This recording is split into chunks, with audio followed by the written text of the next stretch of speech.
दिल्ली आम आदमी पार्टी के राज्यसभा सांसद संजय सिंह ने कहा कि आरएसएस और भाजपा के बीच मां बेटे का झगड़ा शुरू हो गया है। जेपी नड्डा के बयान से इसकी शुरुआत हुई थी।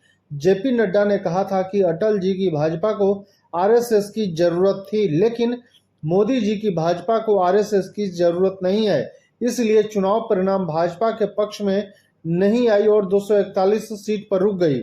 भाजपा को अहंकार हो गया था। भगवान श्री राम ने रावण का अहंकार तोड़ दिया था। ये तो इंसान है। संजय सिंह ने शुक्रवार को प्रेस कॉन्फ्रेंस में कहा कि मोहन भागवत का बयान आया कि मणिपुर 1 साल से जल रहा है, शांति की राह देख रहा है।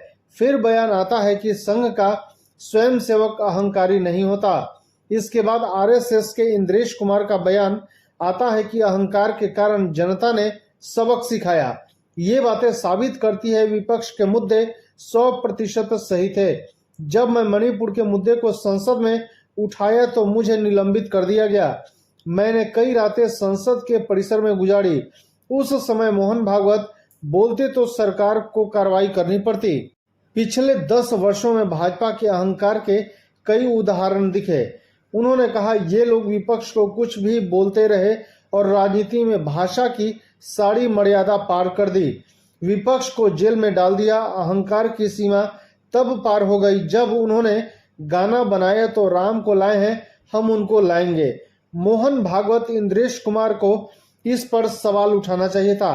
क्या ये लोग भगवान श्री राम से बड़े हो गए हैं? संबित पात्रा कहते हैं कि भगवान जगन्नाथ मोदी के भक्त हैं।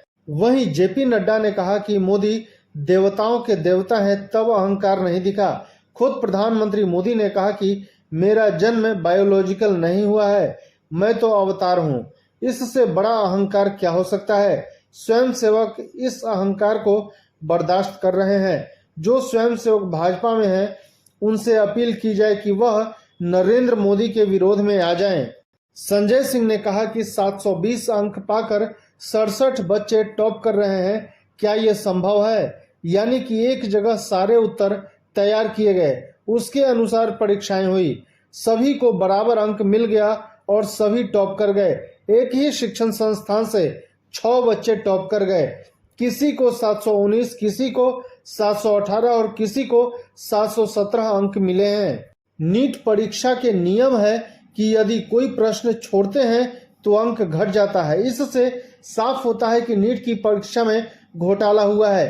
पेट काट कर माँ बाप बच्चों को पढ़ाते हैं, लेकिन पेपर लीक होने के कारण करोड़ों बच्चों का जीवन बर्बाद हो जाता है। नीट परीक्षा में केंद्र सरकार और एनटीए दोषी है। इसकी जांच कर आरोपियों की गिरफ्तारी होनी चाहिए। धन्यवाद।